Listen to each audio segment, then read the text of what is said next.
ہوں پروردگار عالم آپ سب لوگوں کی عظیم ترین اور مقدس ترین عبادت کو اپنی بارگاہ میں قبول فرمائے، اور اسی طرح سے اس مجلس کا حصہ بننے والے کسی بھی حوالے سے جانی مالی جو بھی خدمات انجام دے رہے ہیں اور منتظمین کی توفیقات خیر میں اضافہ فرمائے۔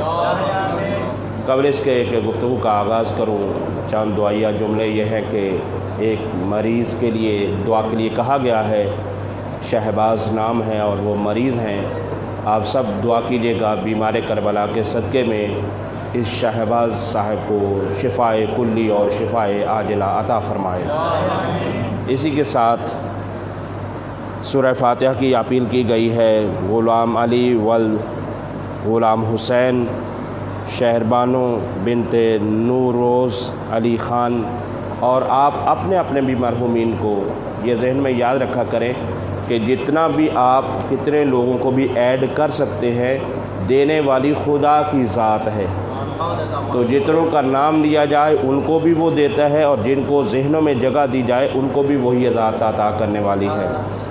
لہٰذا یہ ہے کہ تمام تر ملت اسلامیہ کے جتنے بھی شہداء ہیں، مرحومین ہیں اور جن کے نام لیے گئے ہیں، ان سب کے لیے سورۃ الفاتحہ۔ بسم اللہ الرحمن الرحیم، إياك نعبد وإياك نستعين اهدنا الصراط المستقيم صراط الذين أنعمت عليهم غير المغضوب عليهم ولا الضالين بسم الله الرحمن الرحيم قل هو الله أحد الله الصمد لم يلد ولم يولد ولم يكن له كفوا أحد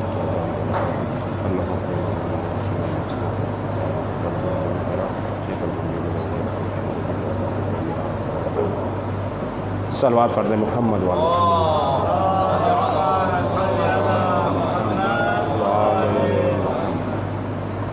سامعین محترم، آپ کی خدمت میں خمسہ مجالس کے آج چوتھی مجلس بیان کی جا رہی ہے، اور ہمارا سلسلہ گفتگو اپنے مخصوص مراحل سے ہوتا ہوا مختلف انداز میں مختلف مرحلوں سے گزر کر آپ کی خدمت میں جاری و ساری ہے، جس کے لیے ہم نے جس آیت کو سرنامہ کلام قرار دیا ہے یہ سورہ بنی اسرائیل، جس کا دوسرا نام سورہ سبحان اور سورہ اسراء بھی ہے۔ یہ سورہ مکی سورہ ہے، اور مکی اور مدنی سورہ ہونے کے اعتبار سے ایک علماء نے قرآن کے سوروں کی تقسیم کی ہے، اور وہ یہ ہے کہ بعض کچھ سوروں کو کہا جاتا ہے کہ یہ سورت مکی ہے، اور بعض کو کہا جاتا ہے یہ مدنی ہے۔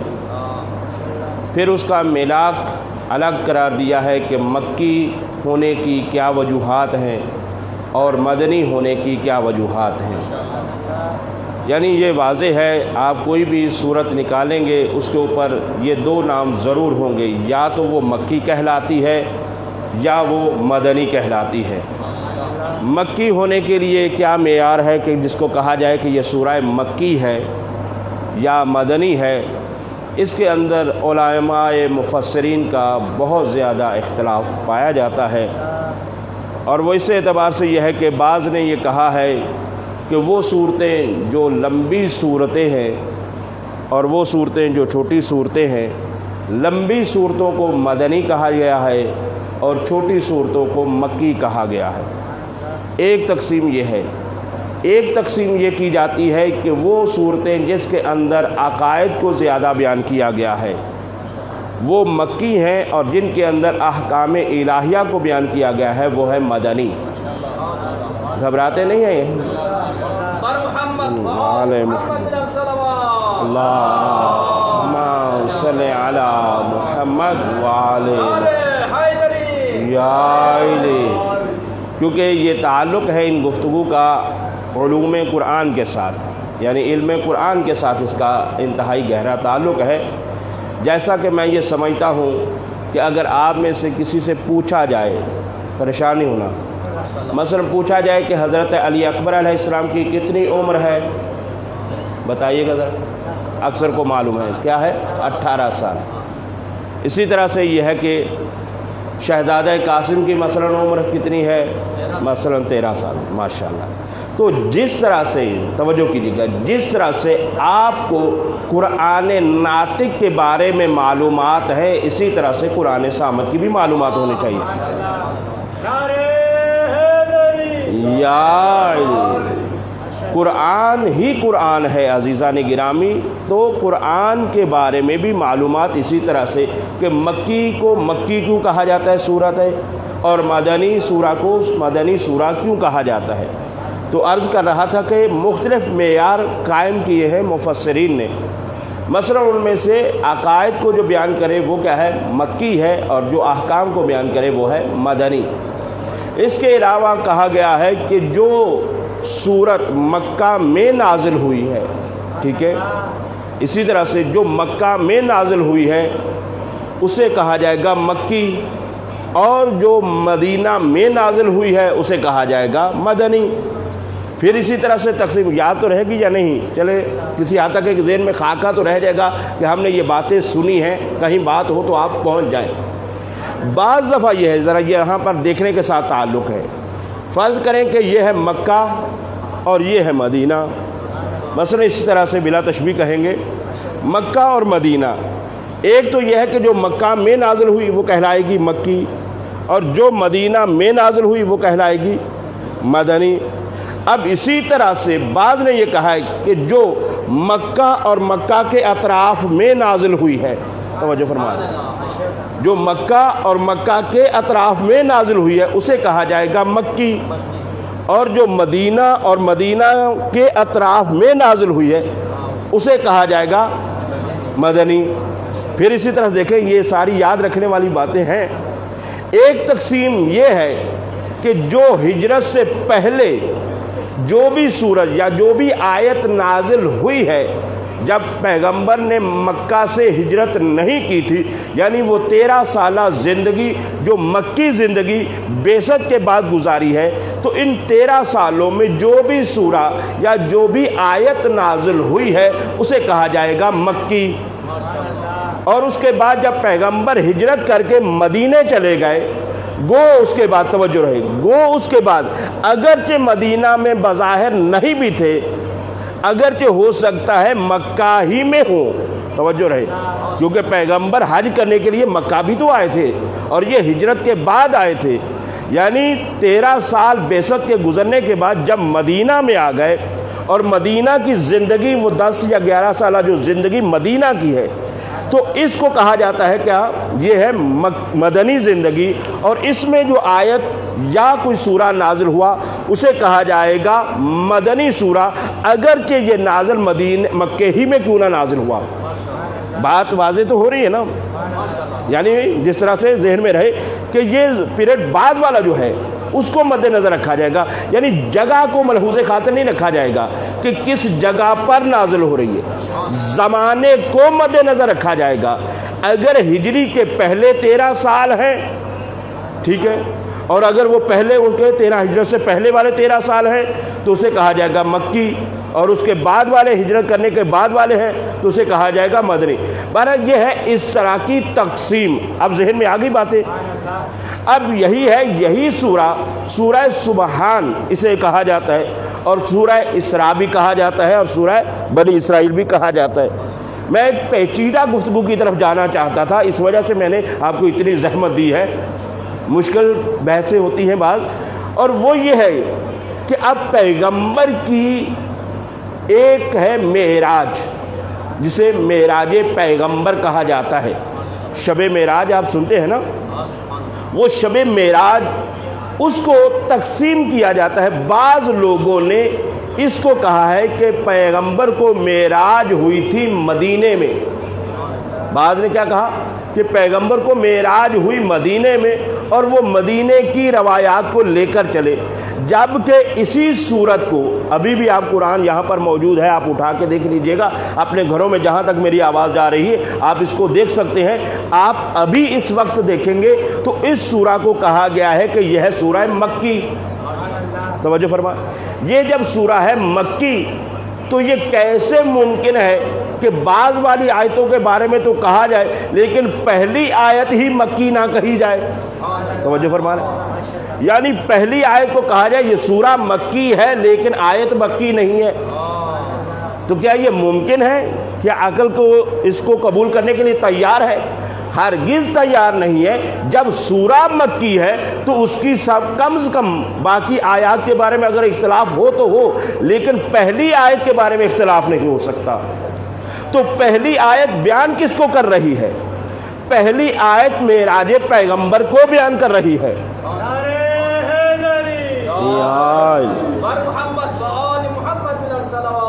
اللہم صلی علی محمد وآل محمد۔ جب پہلی آیت ہے اور پہلی آیت میں ہی اگر یہ اختلاف ڈال دیں گے تو باقی آیتوں کے بارے میں کیا ہوگا؟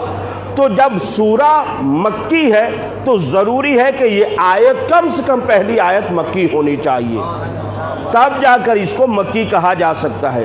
تو اب بات یہ واضح اور روشن سمجھ میں آ جائے گی کہ جب سورہ مکی ہے، آیت مکی ہے، تو اس کا مطلب یہ ہے کہ معراج بھی مکے میں ہوئی ہے۔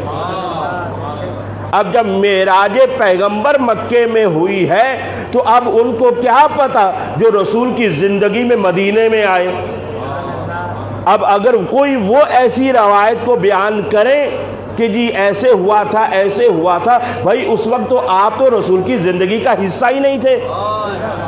رسول خدا کو مکے میں معراج ہو رہی ہے اور آپ پیغمبر کی زندگی میں مدینے میں آ رہے ہیں۔ تو اب اس اعتبار سے یہ ہے کہ یہ واضح علوم قرآنی کے ساتھ تعلق ہے، اس مسئلے کو قرآن سے حل کیا جائے گا۔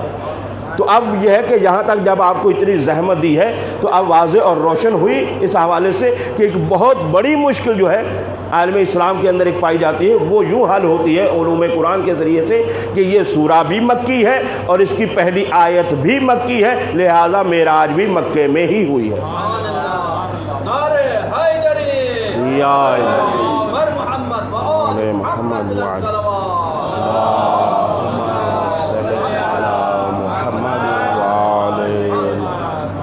تو عزیزان گرامی، کل آپ کی خدمت میں گفتگو ہو رہی تھی اس حوالے سے بھی کہ انسان خدا کی منفرد مخلوق ہے اور ایسی منفرد ہے کہ جس کی کوئی مثال ہے ہی نہیں، جو اپنے اعتبار سے ہر لحاظ سے مکمل ہے۔ جیسا کہ کل عرض کیا گیا کہ دنیا کی ہر مشینری کے اندر آپ یہ پائیں گے کہ یہ پہلی مشین کسی زمانے تک بہت پیش رفتہ تھی، فارورڈ تھی، لیکن اس کے بعد جب دوسری آئی تو وہ پہلے والی پیچھے رہ گئی۔ لیکن یہ ہے کارخانہ الہی میں جو چیز بنی ہے، جیسی پہلی بنی ہے کل عرض کیا تھا، ویسی ہی آخری بنے گی اور ویسی ہی آج بھی موجود ہے، کسی طرح سے کوئی بھی فرق نہیں آیا ہے۔ تو اے عزیزان گرامی، اب یہاں تک آپ نے کل کی گفتگو میں جب سماعت کیا تھا، اب آپ سے ایک اور بات کسی دوسرے زاویے سے کرنا چاہتا ہوں۔ آپ جب کوئی بھی شے بازار سے خریدتے ہیں، مثلا زیادہ مثال موبائل کی دے لیجئے، موبائل آپ لیتے ہیں یا کوئی اور مشینری لیتے ہیں، کوئی بھی چیز، تو جب آپ وہ چیز لیتے ہیں آپ ان سے موٹی موٹی معلومات، ابتدائی معلومات آپ ان سے پوچھتے ہیں کہ جی یہ بٹن کیسے دبے گا، اس بٹن کا کیا پروگرام ہے، یہ کس طرح سے اس کے چلانے کا طریقہ کیا ہے۔ 2-3 تک تو آپ کو بتائے گا کہ بھائی یہ طریقہ ہے، یہ طریقہ ہے، لیکن جب آپ پیچیدہ زیادہ سوال کریں گے، توجہ رہے، جب آپ اس سے زیادہ سوال کریں گے کہ بھائی یہ کیا ہے، یا اس کے اوپر جو خاص نشان بنے رہتے ہیں، درود پڑھ دیجیے گا۔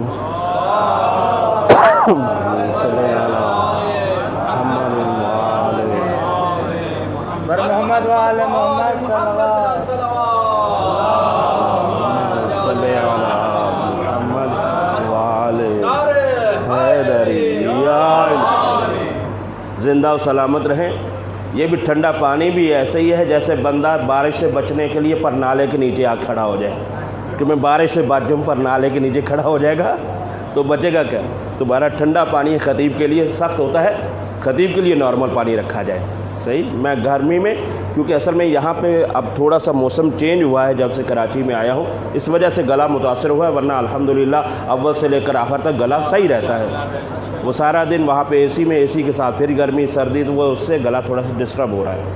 تو بہرحال آپ کی خدمت میں یہ عرض کر رہا تھا کہ کوئی بھی شے آپ بازار سے لیتے ہیں تو وہ آپ اگر ایک دو چیزیں ان سے پوچھتے ہیں تو وہ آپ کو بتاتا ہے کسی حد تک, لیکن آپ زیادہ جب معلومات کا وہاں سے چاہتے ہیں کہ ہمیں یہ بھی بتایا جائے یہ بھی بتایا جائے, تو وہ آپ کو یہ کہہ دیتا ہے سرکار اس کو کھولیں, اور جب آپ اس کو کھولیں گے جہاں پر مشین یا آپ کا یہ جو بھی آپ نے خریدا ہے جہاں پر یہ رکھا ہوا ہے ساتھ آپ کے ایک کتاب بھی دی گئی ہے. یعنی اگر آپ نے موبائل خریدا ہے تو ساتھ کتاب موجود ہے, آپ نے واشنگ مشین خریدی ہے ساتھ ایک کتاب موجود ہے. یعنی جو بھی آپ ایک اچھی چیز جب مارکیٹ میں بازار میں لینے جاتے ہیں تو ساتھ آپ کو ایک کتاب بھی دی جاتی ہے, تاکہ جہاں کہیں بھی آپ کو جو ضرورت بھی پیش آئے آپ اس مشکل کو حل کر سکیں. تو اب یہ بات سمجھ میں واضح ہو گئی کہ کہیں پر کوئی بھی اچھی جب چیز ہوتی ہے, اچھی مشین ہوتی ہے, مثلا جاپان کی بنی ہوئی ہے, کوریا کی ہے, یا مثلا اس کے علاوہ کہیں کی بھی بنی ہوئی ہے, آپ کو ساتھ ایک کتاب دی جاتی ہے جس میں اس کے استعمال کا طریقہ بتایا جاتا ہے. تو یہ تو دنیا کے اندر موجود ہے جس نے ڈپلیکیٹ چیزیں بنا رکھی ہیں. اب اگر میں اسی میں چلا جاؤں گا تو میرا موضوع سائنس میں تبدیل ہو جائے گا, لہذا میں وہاں تک نہیں جانا چاہتا. لیکن یہ ہے کہ دنیا کے اندر یاد رکھیں جتنا کچھ بھی بن رہا ہے, جتنی ٹیکنالوجی آ رہی ہے, یہ ساری کی ساری انسان کی ڈپلیکیٹ ہے. دیکھ رہے ہیں جیسے ایک موبائل آتا ہے پھر اس کی کاپی کیا ہے, چائنا کہا جاتا ہے, چائنا کاپی بنا رہا ہے. یہ انسان بھی انسان ہی کی کاپی بنا رہا ہے اپنے انداز میں, اپنے طریقے کے اندر. تو اب یہی ہے کہ جب آپ وہاں سے کوئی چیز لیتے ہیں تو وہ مشین اور اس کے ساتھ ایک کتاب کا ہونا ضروری ہے. تو وہ الہی نظام جو کائنات کا بنا کر پروردگار عالم نے انسان کو بھیجا ہے, کیا اس کے لیے کوئی کتاب نہیں بنائی ہوگی؟ حیدری کیا اس کے لیے, اس کو چلانے کے لیے کوئی نہیں بنائی ہوگی؟ یہ ممکن ہی نہیں ہے. جب اس مشینری کے اندر ایک پورا سسٹم رکھا گیا ہے تو پھر اس کے چلانے کا طریقہ بھی تو رکھا گیا ہوگا, اس کے استعمال کا طریقہ بھی تو رکھا گیا ہوگا. تو عزیزوں پوچھنا تو یہی ہوگا کہ جب مشین بنانے والے نے یہ مشین بنائی ہے تو اس مشین کے چلانے کی کتاب بھی تو کوئی بنائی ہوگی. تو اگر تحقیق میں نکلیں گے تو وہ کتاب کا نام ہے قرآن. قرآن بتائے گا جیسے جب کوئی چیز کوئی کمپنی بناتی ہے تو کتاب بھی وہی کمپنی بناتی ہے. یہ نہیں ہے کہ مثلا یہ ہے کہ مشین بنائی ہو, جیسے موبائل بنایا ہو مثلا سیمسنگ والوں نے, اور کہے کتاب چھاپی ہو کس نے, اوپو والوں نے. تو کیا ایسا ممکن ہے؟ تو ہرگز نہیں ہے نا. تو عزیزوں جو کمپنی جو چیز بناتی ہے وہی کتاب بناتی ہے. تو اب دنیا میں نہ تلاش کرو کہ فلاں سائنسدان یہ کہتا ہے, توجہ کریں, فلاں صاحب یہ کہتا ہے, فلاں طبیب یہ کہتا ہے, فلاں دانشور یہ کہتا ہے. بھائی یہ کون ہوتا ہے کہنے والا؟ یہ تو خود کسی کی ایجاد ہے. تو جو خود کسی کی ایجاد ہو وہ کس طرح سے کہہ سکتا ہے؟ یہ تو اس سے پوچھا جائے گا جو اس کے بنانے والا ہے. تو اس کے بنانے والے نے ہماری ہدایت کے لیے قرآن کو بھیجا ہے. قرآن کو ہماری ہدایت کے لیے بھیج کر یہی تو کہہ دیا, ان ھذا القرآن یہدی للتی ہی اقوم, بے شک یہ قرآن ہدایت کرنے والا ہے صراط مستقیم کی طرف, دین مبین کی طرف. یعنی آپ کو یہاں سے وہاں تک لے جانے کا سفر یہ قرآن کروائے گا. یہی جو انسان کی زندگی کے اندر ہے کہ ہم آیت ایک پڑھا کرتے ہیں, مشہور و معروف آیت ہے, انا للہ و انا الیہ راجعون. مشہور آیت ہے لیکن ہمارے ہاں کب پڑھی جاتی ہے؟ جب کسی کا انتقال ہوتا ہے. یعنی ہم نے اس کو مختص کر دیا ہے مردے کے ساتھ, جبکہ قرآن آیا ہے زندوں کے لیے. تو زندوں لوگوں کے لیے ہے. یعنی انا للہ، بے شک ہم اللہ ہی کی طرف سے آئے ہیں، وَإِنَّا إِلَيْهِ رَاجِعُونَ، اور اللہ ہی کی طرف ہم کو جب پلٹ کر جانا ہے تو اس سفر کے اندر جب ہمیں اللہ کی طرف پلٹ کر جانا ہے تو ہمارے لیے ایسی ہدایت کی ضرورت تھی جو ہمیں اس تک لے جائے، اور اسی ہدایت کے اوپر ہمیں کار فرما ہونا ہوگا۔ جن کے ذہنوں میں پہلی تقریر محفوظ ہے، ہم نے وہاں پر عرض کیا تھا کہ جب اللہ نے نظام قدرت اپنا سسٹم بھیجا ہے تو اس انداز سے بھیجا ہے، توجہ ہے، اللہم صلی علی محمد وآل حیدر یا علی محمد وآل محمد بلند صلوات، اللہم صلی علی محمد، جزاک اللہ خیر، امام زمان بلند صلوات، اللہم صلی علی محمد وآل محمد، جزاک اللہ خیر، بہت شکریہ۔ تو آپ کی خدمت میں یہی عرض کر رہا تھا کہ جب یہ انتہائی گہرا سفر ہے اور طولانی سفر ہے، دور کا سفر ہے، تو اس کے لیے کیا ہے کہ کسی گائیڈ کی ضرورت تھی، تو اس کے لیے یہی ہے کہ کتاب کو بھیج دیا گیا۔ لیکن آپ توجہ کیجیے گا، میں تھوڑا سا کیونکہ ذہنی کو کل بھی عرض کیا تھا کہ محسوسات کے ذریعے سے معقولات تک جانا ہوتا ہے، جن چیزوں سے آپ زیادہ مانوس ہیں انہی کے ذریعے سے بات کو آگے پہنچایا جائے۔ اب یہاں تک تو یہ ہے کتاب کا تعلق کہ جب آپ کو ابتدائی کچھ معلومات چاہیے ہوتی ہیں کہ اس کے بٹن کا کیا طریقہ ہے، اس کا کیا طریقہ ہے، وہاں تک تو ہو جاتی ہے کتاب کافی۔ لیکن اگر اس کے بعد اگر اس مشینری کے اندر کوئی خرابی آ جائے، توجہ فرمائیں، اگر وہ مشین خراب ہو جائے، یا یہ ہے کہ کچھ ایسی چیزیں ہیں جو پیچیدہ ہیں جو کتاب میں نہیں دی جا سکتی، یا اگر کتاب میں دی تو جائیں لیکن پبلک نہیں سمجھ سکتی، تو اس کے لیے آپ بہتر سمجھتے ہیں اس انداز سے کہ جب ایسی باتیں جب سمجھ میں نہ آ سکتی ہوں تو اس شہر کے اندر یا اس ملک کے اندر کمپنی اپنا انجینئر بھیج دیتی ہے، توجہ رہے، تاکہ اگر یہ مشین خراب ہو جائے تو اس کو ٹھیک کرنے والا موجود ہو، اس کو درست کرنے والا موجود ہو۔ تو اب اس کے لیے یہ باتیں ظاہر سی ہیں، آپ کے سامنے کی باتیں ہیں۔ چلے آپ کے کراچی کے اندر کی ایک بات کیے دیتا ہوں، اسٹیل مل جانتے ہیں نا، اسٹیل مل موجود ہے جس کو لوگوں نے خوب کھایا ہے، پھر بھی ابھی ہے اور انشاءاللہ رہے گی جب نام ہی اسٹیل ہے۔ تو یہ ہے کہ یہ جب مل بنی تو اس کو بنایا کہاں کے لوگوں نے؟ روس کے انجینئر لوگوں نے بنایا۔ اب توجہ کیجئے گا، جب روس کے انجینئر لوگوں نے بنایا، بنانے کے بعد آج آپ جائیں آپ کو وہاں کے لوگ نظر نہیں آئیں گے، جنہوں نے بنایا ہے وہ نہیں ہے۔ لیکن یہ ہے کہ جب جانے لگے تو گورنمنٹ نے کیا کہا کہ جی سرکار آپ جا رہے ہیں، توجہ کیجئے گا جی، آپ سرکار جب جا رہے ہیں اگر اس مشین کے اندر کوئی پرابلم آ جائے تو پھر ہم کیا کریں؟ توجہ کریں، اگر یہ پلٹ کر یہ کہہ دیں، بہت توجہ چاہ رہا ہوں، وہ یہ اگر پلٹ کر یہ کہہ لیں کہ جی ہم نے بنا کر آپ کے حوالے کر دی، اب اگر اس میں کوئی پرابلم آ جائے، کوئی مشکل آ جائے تو یہاں کے جتنے مزدور ہیں، توجہ رہے، یعنی اسٹیل مل کے اندر جتنے مزدور مزدوری کرنے والے ہیں، جتنے کام کرنے والے ہیں، وہ مل کر اتفاق کر کے اتحاد کر کے کوئی انجینئر بنا لیں۔ اللہ اکبر، اللہ اکبر، میں کچھ کہہ رہا ہوں، یعنی یہ تو محسوسات ہیں نا، سامنے کی باتیں ہیں۔ مثلا اگر وہ پلٹ کر یہ کہہ دے، کمپنی جس نے بنائی تھی اگر وہ کہہ دیں کہ آپ وہاں پہ اجماع کر لیں، اتفاق کر لیں، وہاں پہ کتنے ہوں گے، ہزاروں میں کام کر رہے ہیں نا اس فیکٹری میں، کہا کہ آپ سارے کے سارے مل کر ایک پر اتفاق کرنے، کہہ دیں کہ آج کے بعد یہ ہے انجینئر جو اسٹیل مل کو چلائے گا، جو اس کی دیکھ بھال کرے گا، تو کیا عقل اس بات کو ماننے کے لیے تیار ہے؟ ہرگز نہیں مانے گی نا۔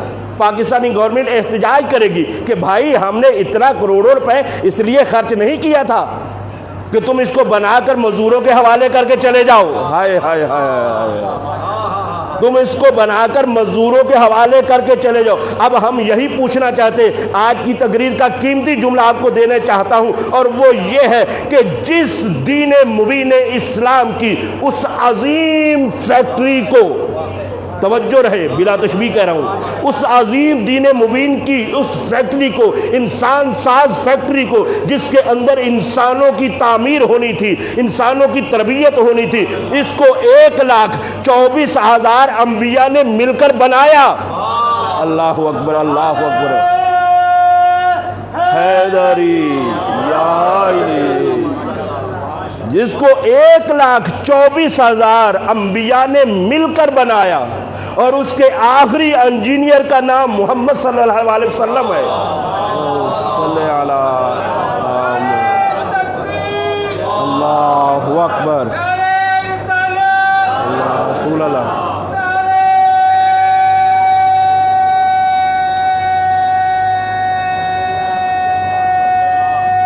جزاک اللہ۔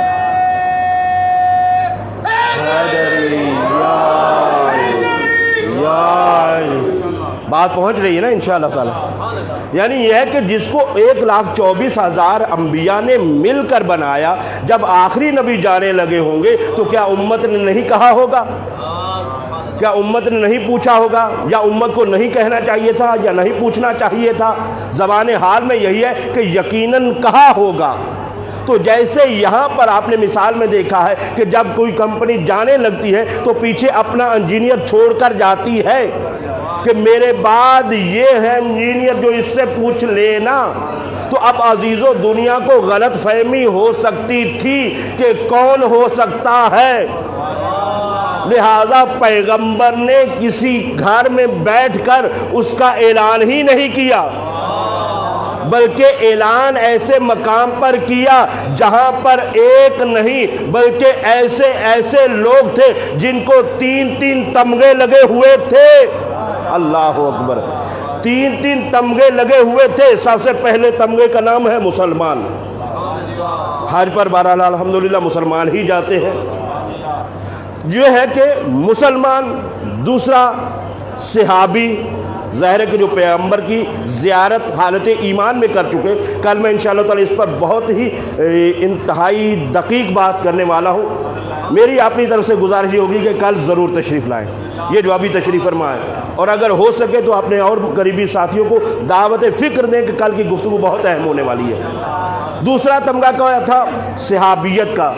تیسرا تمغہ کیا ہے؟ حاجی ہے، یعنی 3 پھول لگے ہوئے ہیں، ان کے مجمع میں بنایا جا رہا ہے، اور پھر اس میں بتایا جا رہا ہے کہ میں جا رہا ہوں، اب میرے جانے کے بعد تم گمراہ نہ ہو جانا، اپنی طرف سے ادھر ادھر نہ بھٹک جانا، جیسے میں جا رہا ہوں میں اپنے بعد یہ بنا کے جا رہا ہوں۔ اب امت کو کیا چاہیے تھا؟ یہی چاہیے تھا کہ یہ جو پیغمبر بتا کر جا رہے ہیں اسی کو اپنانے کی ضرورت ہے۔ اسی وجہ سے یہ ہے کہ جب یہی سلسلہ آگے بڑھا ہے تو پھر ایک کے بعد دوسرا، دوسرے کے بعد تیسرا، الی آخری آج بھی کوئی ایسا موجود ہے جس کا وجود آج بھی اس امت کی اس انداز میں اصلاح کر رہا ہے جیسے سورج بادلوں کے پیچھے چھپ کر بھی اپنے فیض کو دیتا ہے۔ تو یہ ہے انسانی زندگی کا وہ سلسلہ عزیزان گرامی کہ جس انداز میں اس کو پیش کیا گیا۔ تو اسی طرح سے یہ ہے کہ بہت ساری چیزیں اور بھی ہیں۔ صلوات پڑھ محمد اللہم صلی علی محمد وآل محمد۔ سلامت رہے۔ بعض دفعہ ہوتی ہے خوش گفتگو ہوتی ہے، اس کو ترک کرنا پڑتا ہے کسی انداز میں۔ تو آپ کی خدمت میں بحث یہی عرض کر رہا تھا عزیزان گرامی کہ یہ ہے کہ انسان کو جب پروردگار عالم نے خلق کیا ہے تو اس کے لیے ہدایت کا انتظام ہر طرح سے کیا گیا ہے۔ کتابی شکل میں بھی کیا گیا ہے، انسانی شکل میں بھی کیا گیا ہے۔ کتابی شکل کے اندر آنے والے کو کتاب کہا جاتا ہے، اور انسانی شکل میں آنے والے کو انبیاء اور ائمہ کہا جاتا ہے۔ اور پھر اسی طرح سے یہ ہے کہ کتاب کے علاوہ آپ اگر ملاحظہ فرمائیں گے، کیونکہ ظاہر ہے کہ یہ جو مجالس چل رہی ہیں مخصوص ہیں امام سجاد کے حوالے سے بھی، اور امام سجاد علیہ السلام کی شخصیت یہ ہے کہ اگر اسی پر گفتگو کرنے لگوں تو ایک الگ سے پورا ایک وقت چاہیے، لیکن یہ ہے کہ امام سجاد علیہ السلام کی زندگی اس حوالے سے ان کو پہچاننے کی ضرورت ہے۔ امام سجاد علیہ السلام کی زندگی میں یہ ہے کہ انہوں نے اپنے زندگی کے انقلاب کا اور تبلیغ کا رخ موڑ کے رکھ دیا۔ یعنی زمانہ انتہائی سخت ترین زمانہ تھا، مشکل ترین زمانہ تھا، اور وہ یہ ہے کہ ایک اسیر ہو کر کس طرح سے اسلام کو پہنچاتا ہے، کس طرح سے دین مبین اسلام کو پہنچاتا ہے۔ اب ایک لفظ ہے میں استعمال کروں گا، تھوڑا سا آپ توجہ کیجئے گا پڑھے لکھے لوگ، اور شاید یہ ہے کہ بعض لوگوں کے لیے یہ بالکل نیا لفظ ہو، لیکن یہ ایک حقیقت ہے تاکہ عظمت امام سجاد علیہ السلام سمجھ میں آ جائے۔ امام سجاد علیہ السلام کا ایک لقب یہ ہے، مشہور تو ہے نا، سید الساجدین، زین العابدین، حضرت امام عابد، یعنی اس طرح سے بہت سارے نام ہیں، لقب ہے امام سجاد علیہ السلام کے، لیکن ایک جو مشہور نہ ہو سکا لیکن اسے بیان کرنا چاہیے اور یہ ممبر سے بیان ہونا چاہیے، اور وہ یہ ہے کہ امام سجاد علیہ السلام کا ایک لقب ہے باعث الاسلام۔ آغا صاحب تو پہنچ گئے ہیں، باعث بے الف با عین سے اور اس کے بعد اسلام، تو اسلام، تو باعث الاسلام، باعث الاسلام کا مطلب کیا ہے؟ باعث الاسلام کا یہ ہے کہ دوبارہ اسلام کو زندہ کرنے والا، یعنی دوبارہ اسلام کو زندگی عطا کرنے والا۔ آپ دیکھیے ذرا ملاحظہ کیجئے واقعہ کربلا، اگر امام سید سجاد علیہ السلام نہ ہوتے تو اسلام کربلا میں دفن ہو چکا ہوتا۔ یہ آپ دیکھیں، یہ میں کوئی جذباتی انداز میں نہیں بات کر رہا، آپ دیکھ رہے ہیں کہ بہت سارے ایسے مسائل سے گزر کر آئے اسلام کہ لوگ غدیر کو بھول گئے، توجہ ہے، یعنی لوگ غدیر کو بھول گئے جس کے اندر 1.25 لاکھ کا مجمع موجود تھا، لوگ اس کو بھول گئے۔ لیکن یہاں پر یہ ہے امام سید سجاد، جب واقعہ رونما ہوا کربلا کا، اس وقت کتنے لوگ اسلام کے پابند رہ گئے ہوں گے۔ اب دیکھیے، جب نبی کا نواسہ شہید کیا جا رہا ہو، مہر نبوت کے سوار شہید کیا جا رہا ہو، زبان چوسنے والا شہید کیا جا رہا ہو، اس وقت اسلام کی کیا حالت ہوگی؟ اسلام کتنا زخمی ہو گیا ہوگا، اسلام کے اوپر کیا کچھ گزر گئی ہوگی۔ تو ایسے اسلام کو دوبارہ جس نے زندگی بخشی ہے اسے کہتے ہیں امام سجاد۔ برائے خوشنودی امام سجاد بلند صلوات۔ اللہم صلی علی محمد وآلہ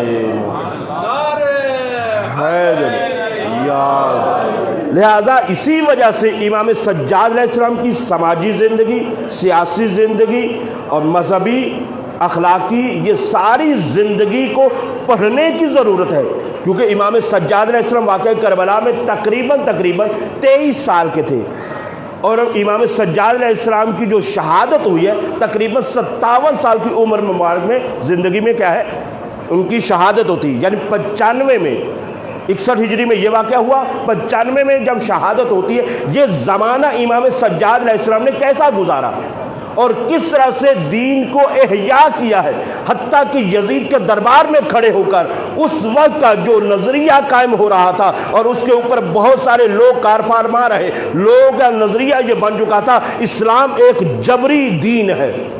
جبری کیا ہے؟ یعنی انسان مجبور ہے۔ مثلاً یہ ہے کہ جب پوچھا گیا امام سید سجاد علیہ السلام سے، اور اس طرح سے پوچھا گیا کہ یہ سامنے کون کھڑا ہے، تو کسی نے بتایا کہ یہ علی ابن الحسین۔ توجہ کیجئے گا، میں مسائل نہیں پڑھ رہا، لیکن امام علیہ السلام کی اس تعبیر کو آپ کے سامنے پیش کرنا چاہ رہا ہوں کہ اس حالت میں بھی عقیدے کو کس طرح سے امام سجاد نے پہنچایا ہے۔ یہ مشکل بحثیں ہیں، امام علیہ السلام کی معرفت ہمیں اس انداز سے بھی ہونی چاہیے۔ یعنی خندق و خیبر تو ہم سن کر بہت نعرے لگاتے ہیں، یعنی یہ سمجھنا چاہیے کہ یہ دین کو کس طرح سے امام سید سجاد نے کیسے بچایا ہے اور کس طرح سے پہنچایا ہے۔ کہا یہ جا رہا تھا جبر تھا، جبر کا مطلب یہ ہے کہ جو کچھ بھی ہو رہا ہے خدا کی طرف سے ہو رہا ہے، انسان تو صرف مجبور ہے، یعنی اگر کسی پر ظلم کر رہا ہے تو نعوذ باللہ یہ انسان نہیں خدا کر رہا ہے۔ یعنی جب یہ کہا کہ یہ سامنے کون کھڑے ہیں جس کے ہاتھوں میں ہتھ کڑی ہے، زنجیر ہے، جواب یہ یزید کو ملا کہ یہ علی ابن الحسین ہے۔ پلٹ کر کہا کیا علی ابن الحسین کو توجہ کیجئے گا کہ علی ابن الحسین، یہ تاریخ کے بعین ہی الفاظ ہیں اور مولا کا جواب آپ سنیں گے، کہا کہ کیا اس کو اللہ نے کربلا میں شہید یعنی قتل نہیں کیا؟ یہ جب یزید نے کہا یعنی ڈالنا یہی چاہتا تھا گویا کہ ہم نے نہیں کچھ کیا، یہ جو کچھ کربلا میں ہوا یہ خدا نے کیا ہے، یعنی نعوذ باللہ یہ خدا پر ڈالنا چاہتا تھا، یعنی جبری عقیدہ لے کر آنا چاہ رہا تھا کہ جو فرعون نے کیا وہ بھی خدا نے نعوذ باللہ کیا، جو شداد، دیکھ رہے ہیں بات کہاں سے کہاں تک جا رہی ہے۔ دنیا کے اندر جتنا ظلم ہوا ہے قابل سے لے کر آخری ظالم تک، ان کے ظلموں کے اوپر پردہ ڈال رہا تھا یزید، اللہ اکبر، توجہ کر لیں، جب ان کے اوپر پردہ ڈال رہا تھا، یعنی جو بھی کوئی بھی ظالم جب ظلم کرتا ہے وہ خدا نہاسا وہ انسان نہیں کر رہا، وہ خدا کر رہا ہے، جب یہ پردہ ڈال رہا تھا اتنے میں زنجیروں میں جکڑے ہوئے میرے سید سجاد، توجہ کیجیے گا، جس کے ہاتھوں میں ہتھکڑیاں، پاؤں میں بیڑیاں تھی، لیکن ایک مرتبہ پکار کر یہ کہا، تاریخ کا یہ حصہ ہے، آپ مجھ سے بعد میں دیکھ سکتے ہیں، میرے مولا نے امام سید سجاد نے پلٹ کر اسے جواب دیا، او یزید، اللہ نے نہیں لوگوں نے قتل کیا ہے۔ اللہ اکبر، اللہ اکبر، یہ لفظ ہے میرے مولا کے، کہا کہ اللہ نے قتل نہیں کیا، یہ لوگوں نے قتل کیا ہے، یعنی اس کا مطلب یہ ہے کہ اگر ظلم کرتا ہے تو لوگ کرتے ہیں، خدا کسی پر ظلم نہیں کرتا۔ یہ میرے مولا سید سجاد کا یزید کے گھر میں اور اس کے دربار میں کھڑے ہو کر یہ اقدام تھا کہ اسلام حقیقی پہنچایا جائے، جبری اسلام نہیں ہے بلکہ ایک اختیار ہے انسان کے پاس، اللہ نے اسے اختیار دیا ہے، اما شاکر و اما کفورا کی منزل پر کھڑا کیا ہے اور اس کو میرے مولا سید سجاد نے پیش کیا۔ محمد اللہ صلی علی محمد وآل محمد۔ عزیزان گرامی، اس انداز میں امام سید سجاد کو، وہ ایک مجبوری ہے ہمارے ہمارا عام طور پر صرف امام سید سجاد کے مسائل کو بیان کیا جاتا ہے، لیکن امام سید سجاد کی وہ کارنامے، وہ خدمات، کہ یہ کوئی چھوٹا لقب نہیں ہے، باعث الاسلام، جب ہر طرف اسلام کے لیے اندھیرا تھا، کوئی بچانے والا نہیں تھا، اتنا زخمی کر دیا گیا تھا اسلام کو کہ کیا سے کیا ہوتا چلا جا رہا تھا، اب میں اس میں تفصیل میں نہیں جاتا، لیکن اس اسلام کو دوبارہ زندہ کرنے والی ذات امام سید سجاد ہے، اور پھر جب واپس پلٹ کر آئے ہیں تو توحید کو اس انداز سے پیش کیا ہے کہ صحیفہ سجادیہ آج جو ہمارے پاس موجود ہے، عظیم کتاب ہے، اور شاید آپ اس بات پر تعجب کریں گے کہ اگر قرآن کے بعد، توجہ کیجیے گا، قرآن کے بعد جمع شدہ کتاب، اکٹھی کتاب اگر سب سے پہلی کتاب اگر کوئی ہے تو وہ صحیفہ سجادیہ، اس کی یہ عظمت ہے، صحیفہ سجادیہ جسے زبور آل محمد بھی کہا جاتا ہے، اللہم صلی اللہ علیہ وسلم، یعنی وہ عظیم دعاؤں کی کتاب۔ اور پھر اس کتاب، یہ جس وقت حضرت زید شہید ہوئے ہیں، جو امام زین العابدین علیہ السلام کے بیٹے ہیں جسے زید شہید کہا جاتا ہے، جب یہ شہید ہوئے ہیں یہ کتاب ان کے پاس موجود تھی، یعنی یہ اتنی عظیم کتاب ہے، اگر کہا جائے بعد از اسلام سب سے عظیم اور سب سے پہلی کتاب موجود ہے جو آج بھی موجود ہے، اور اس کی 42 نمبر سورہ، 42 نمبر دعا وہ دعا ہے کہ جو ختم قرآن کے بعد پڑھی جاتی ہے، یعنی اس سے یہ پتہ چلا کہ قرآن اور صحیفہ سجادیہ کا انتہائی گہرا تعلق بھی ہے۔ اگر ہم اپنے موضوع کے ساتھ متصل ہو جائیں تو وہ یہی ہے کہ جب ادھر سے، دیکھیں توجہ کیجیے گا، جب ادھر سے گفتگو ادھر ہوئی، ادھر میری طرف توجہ کر، میں بس آخری نتیجہ دے رہا ہوں، قبلہ بہت توجہ چاہ رہا ہوں، چاہیے تو یہ تھا، مجھے اس ماحول کو بنانے میں یہ ٹائم لگ گیا، ورنہ یہ ہے کہ اسی پر گفتگو کی جاتی، اور شاید میں سمجھتا ہوں کہ جیسے عشرہ مولا حسین پر کیا جاتا ہے ایسے ہی عشرہ امام سید سجاد پر کیا جائے۔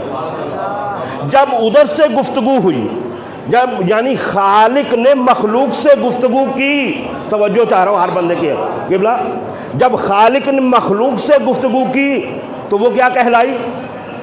قرآن۔ جب خالق نے مخلوق سے گفتگو کی اور اعلیٰ درجے کی گفتگو کی، وہ یہ ہے کہ جب اللہ نے اپنی مخلوق سے گفتگو کی اور اعلیٰ معیار پر گفتگو کی، وہ کہلائی قرآن۔ اور جب ایک مخلوق نے جب ایک عابد نے، جب ایک ساجد نے، جب ایک عارف نے جب اپنے خالق سے گفتگو کی، اللہ اکبر اللہ اکبر اللہ اکبر، جب انہوں نے جب بات کی ہے تو وہ کہلاتی ہے صحیفہ سجادیہ۔ اور یہی ہے ہمارے مذہب کی حقانیت کے اوپر اتنی بڑی دلیل ہے۔ لوگ تو آج یہ کہتے ہیں جی یہ نعوذ باللہ یہ رافضی ہے، یہ نعوذ باللہ مشرک ہے، یہ بدعتی ہے۔ ارے جن کے پاس سید سجاد کی بھیجی ہوئی توحید ہو، جس کے پاس محمد وآل محمد صلوات اللہم صلی علی محمد وآل حیدری یار، عظیم توحید ہمارے پاس ہے اور اس کے علم بردار کا نام سید سجاد ہے۔ اپنی دعاؤں کے ذریعے سے اسلام کو زندہ کیا اور انقلاب برپا کر کے رکھ دیا۔ عزیزوں، یہ ہے امام سید سجاد کے ان عظیم کاموں میں سے ایک کام آپ کی خدمت میں پیش کیا۔ لیکن اے عزیزوں، جب یہی میرے مولا سید سجاد کا آخری وقت قریب آیا ہے، آپ قریب ہی شہادت کو گزار کر بیٹھے ہیں، لیکن میں ایک جملہ پڑھنا چاہتا ہوں اور عزاداروں رونے کے لیے بہت بڑا جملہ ہے۔ عزیزوں، امام سید سجاد نے ایک مرتبہ امام باقر علیہ السلام کو پاس بلایا اور پاس بلانے کے بعد کہا، اے میرے لال یاد رکھو یہ سواری سامنے دیکھ رہے ہو، اس ناکا کو دیکھ رہے ہو؟ کہا ہاں بابا جان میں دیکھ رہا ہوں۔ کہا اس پر میں نے 20 مرتبہ حج کیے ہیں۔ توجہ کیجئے گا، کہا 20 دفعہ حج میں نے اس پر سوار ہو کر کیے ہیں، لیکن میں اللہ کو گواہ بنا کر کہتا ہوں ان 20 مرتبہ کے سفر میں میں نے کسی بھی مقام پر اس سواری کو تازیانہ نہیں مارا ہے۔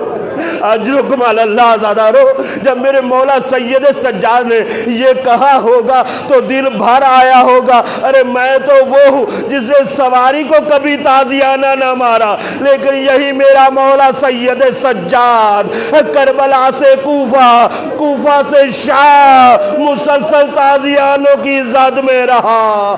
کوئی تازیانے مارتا تھا، کوئی درے مارتا تھا، میرا مولا زخمی ہو جاتا تھا۔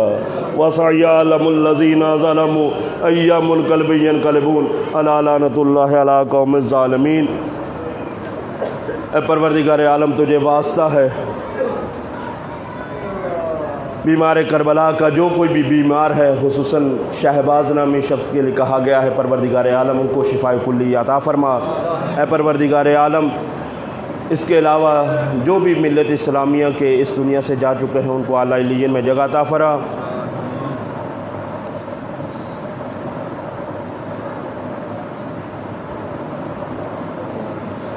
جی بالخصوص دعا کے لیے کہا جا رہا ہے کہ مسز حسن یہ کوہاٹ سے یہاں پر آئیں اور ان کو دل کا دورہ ہوا ہے اور ان کے لیے دعا کے لیے کہا جا رہا ہے، اور میں مسلسل اس کو بعض جگہوں پر ذکر بھی کرتا ہوں کہ یہ وہی در ہے کہ جہاں پر ہمیں دین بھی ملتا ہے، دنیا بھی ملتی ہے۔ ایسا نہیں ہے کہ ہم دین کے لیے کہیں اور جائیں اور دین کے لیے دنیا کے لیے کہیں اور جائیں۔ اگر ہمیں مریضی میں شفا کی دعا کرنی ہے تو وہ بھی یہی در ہے، اگر روحانی دعا کرنی ہے تو وہ بھی یہی در ہے۔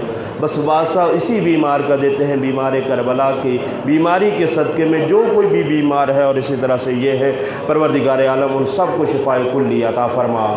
اے پروردگار عالم اس مجلس میں حاضرین مجلس میں اگر کوئی مریض ہے، پروردگار عالم ان سب کو شفائے کاملہ و عاجلہ عطا فرما۔ اے پروردگار عالم اس مجلس کے اعضاء کے منتظمین جو بھی خدمت گزار ہے، جس حوالے سے بھی جانی مالی، پروردگار عالم سب کی خدمات کو اپنی بارگاہ میں قبول و منظور فرما۔ اے پروردگار عالم ملت اسلامی کو پیار محبت اتحاد کے ساتھ زندگیاں بسر کرنے کی توفیق عطا فرما۔ اے پروردگار عالم امام زمانہ کا جلد ظہور فرما اور ہمیں ان کا سپاہی بننے کی توفیق عطا فرما۔ اللہم صلی علی محمد وعلی محمد وعجل فرج آل محمد۔